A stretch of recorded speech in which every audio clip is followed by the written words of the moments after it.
मसला है यकीन और ईमान का, और आपको बताने की ज़रूरत नहीं है कि ईमान मुसलमान की वाहिद चीज़ है जिसकी वजह से वो दुनिया वालों से अलग होता है। भाई खुदा ना खास्ता एक आदमी के पास ईमान ना रहे तो उसमें और दूसरों में क्या फ़र्क है बताएं? कोई भी फ़र्क नहीं है ना। वो कपड़े पहनते हैं, आप पहनते हैं तो वो आपसे अच्छे कपड़े पहनते हैं। आपके पास बिल्डिंग है तो उनके पास आपसे अच्छी बिल्डिंग है। आप कारोबार करते हैं तो उनके पास आपसे अच्छा कारोबार है। आप काबिल हैं, आप पढ़े लिखे हैं तो आपसे ज़्यादा वो पढ़े लिखे हैं। खुदा न खास्ता हमारा ईमान, अल्लाह न करे किसी का ईमान छिन जाए तो उसके पास बचता क्या है? सोचने की बात ये है। मुसलमान की सबसे कीमती मता ईमान है, और उस ईमान को छीनने के लिए, ख़त्म करने के लिए, मुसलमानों का ईमान डगमगाने के लिए क्या नहीं हो रहा है इस ज़माने में और हर ज़माने में, ये भी आप जानते हैं। और उसकी वजह भी मालूम है। वजह क्या है कि अल्लाह ताला ने दुनिया में भेजा तो एक साथ में अपनी हिकमत के तहत दुश्मन भी भेजा। वो दुश्मन जिसका नाम न लें और समझ जाएं, समझ गए ना आप? तो मैं कहा करता हूँ कि अच्छी खासी जान पहचान है हमारी उससे, बल्कि हमारे अच्छे खासे ताल्लुकात हैं। उसकी बहुत सी बातें मान के चलते हैं हम। क्या नाम है उसका? शैतान। नाम मैंने नहीं लिया, आपने बताया। इसका मतलब हम सब जानते हैं।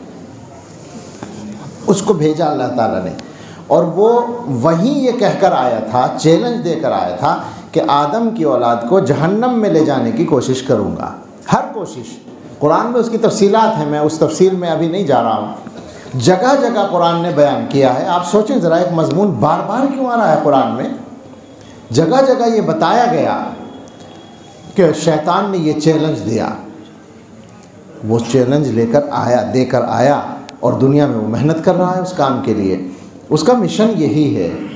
असल ये है कि ईमान चला जाए, और अगर ईमान छीनने में कामयाब ना हो तो ईमान को कमज़ोर कर सके, ये उसका मिशन है। तो हम लोगों को ख़ास तौर पर अपना यकीन मज़बूत करने के लिए मेहनत करने की ज़रूरत है। जब तक मेहनत नहीं होती तो ज़िंदगी वैसी गुज़रती है जैसी हम लोग गुजार रहे हैं। बताएं, हम लोग किस तरह की ज़िंदगी गुजार रहे हैं?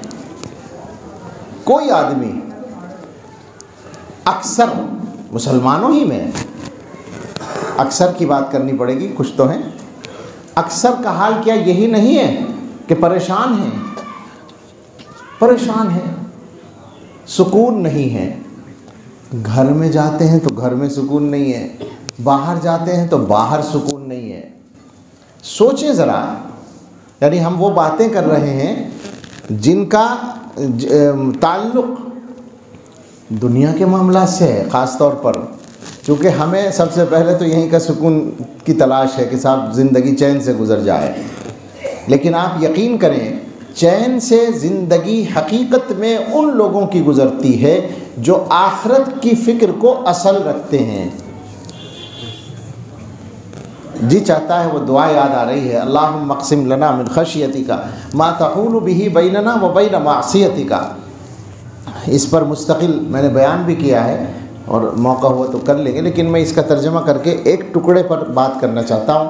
हुज़ूर ने दुआ की है, अल्लाह हमें अपना ऐसा खौफ अता फरमा दीजिए जो हमारे और आपकी नाफरमानी के बीच में हाइल हो जाए। खौफ की कोई ऐसी बात हो, ऐसी ताकत हो हमारे दिल के अंदर कि हम आपकी नाफरमानी करने का इरादा भी करें तो आपका वो खौफ हमें रोक दे। व मिन ताअतिका मा तुबल्लिगुना बिही जन्नतक, और अपनी ऐसी ताअत फरमाबरदारी अता फरमा दीजिए जिसकी वजह से आप हमें जन्नत में पहुंचा दें। तीसरा टुकड़ा है जो मुझे इस वक्त याद आया था, व मिनल यकीनी मा तुहव्विनु बिही अलैना मसाइबद दुनिया। यहाँ दुनिया की बात की गई है और हमें ऐसा यकीन दे दीजिए जिसकी वजह से आप हमारे लिए दुनिया के मसाइब को आसान कर दें। देखिए हुजूर भी दुनिया की बात कर रहे हैं कि आदमी दुनिया के मामलात से परेशान होता है, दुनिया में जो कुछ पेश आता है उससे परेशान होता है। कोई बीवी से परेशान है, कोई बच्चों से परेशान है, कोई पड़ोसी से परेशान है, कोई रिश्तेदारों से परेशान है, कोई अपने कारोबार के पार्टनर से परेशान है परेशान। अच्छा, उस परेशानी में हो सकता है अगले आदमी की गलती हो, ये हो सकता है, लेकिन वो भी तो एक मुसलमान आदमी है, उसकी तरफ से सोचें वो गलती क्यों कर रहा है। एक ये भी तो बात है ना, खाली हम ही थोड़ी हैं। और ऐसा नहीं होता कि सारी गलती उसी की हो, कुछ हमारी भी होती है। हमें अपने हिस्से का काम ठीक करना ज़रूरी होता है, उसके बाद जो हो उस पर राज़ी रहना होता है। ज़िंदगी को आसान बनाने का तरीका ये है। ज़िंदगी क्या है, किसी ने मिसाल दी कि ज़िंदगी की एक गाड़ी है जिसको आप चला रहे हैं। इसको बिल्कुल सड़क पे चलने वाली गाड़ी से समझें। आप कार चला रहे हैं तो आप बताएं सामने से जो गाड़ियां आ रही हैं, अगर उनमें से कोई ड्राइवर गलती कर रहा है, वो रॉन्ग साइड आ रहा है और बिल्कुल ऐसा लग रहा है कि अगर आप अपनी जगह रहे तो टक्कर हो जाएगी, तो आप क्या करेंगे? क्या ये कहेंगे कि उसकी गलती है, मैं क्या करूं, मैं तो ठीक चल रहा हूं? बताइए ईमानदारी से, कोई करेगा ये काम?